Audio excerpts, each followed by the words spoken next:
Donc ça nous donne une petite idée sur ce qui se passe en Tunisie, mais les discriminations sont très importantes, les barrières. Ça commence parfois par l'accès à l'information. Comme on le sait en Tunisie par exemple, la santé sexuelle et de la reproduction n'est traitée dans le système scolaire on a la 9e année de base à l'école. Donc là, quelqu'un qui a 15-16 ans commence à avoir quelques idées sur la santé de la reproduction et qui est une information très tardive par rapport au développement de la vie d'un adolescent. Donc ça peut être parfois la difficulté d'avoir un préservatif, d'accéder à un préservatif. Donc on sait qu'en Tunisie, la vente du préservatif est possible en dehors des pharmacies. Malgré l'existence de la loi, très peu de centres de grandes surfaces commercialisent le préservatif, qui constitue également une barrière pour beaucoup de gens. Et là, également, même quand on trouve un préservatif dans certaines grandes surfaces, c'est le préservatif importé qui n'est pas à la portée de tout le monde. Ça peut être qu'une pharmacie refuse de vendre des seringues à des consommateurs de drogue.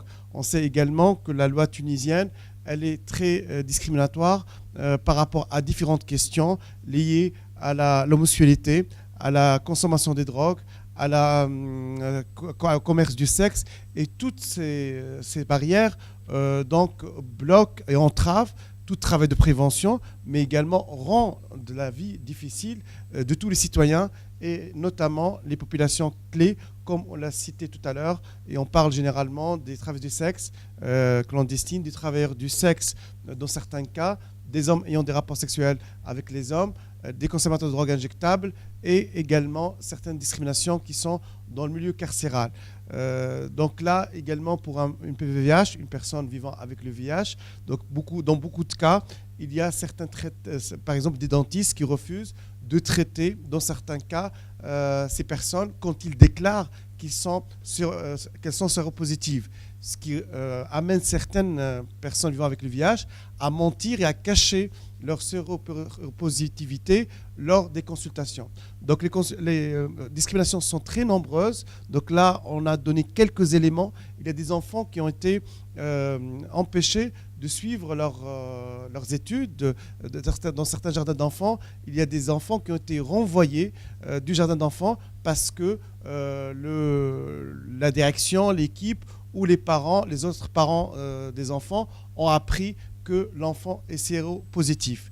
Donc là, je pense l'ATL, la SAD et là d'autres personnes peuvent vous donner beaucoup d'éléments sur la situation en Tunisie qui montrent qu'il y a beaucoup encore à faire et que la discrimination, elle est partout. Donc il y a des personnes qui ont perdu leur emploi, des personnes qui ont été rejetées par la famille une fois la famille elle a appris que la personne est séropositive. Et donc tous ces problèmes donc rendent la vie difficile de ces personnes.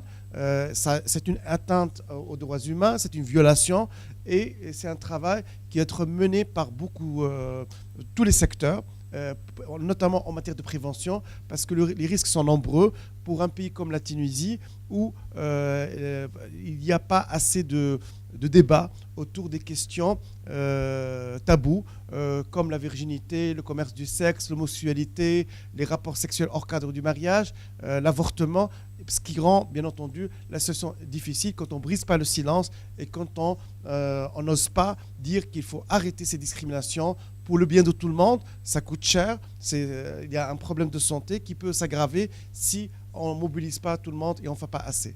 Donc là, la parole est à vous. Donc, on est donc pour toutes les questions, notamment s'il y a certains témoignages pour dire voilà le problème, mais c'est important également pour nous aujourd'hui, notamment de la part des jeunes, de dire quelles solutions, qu'est-ce qu'on doit faire pour changer la situation et réduire les différentes formes de discrimination et pourquoi pas atteindre le zéro discrimination.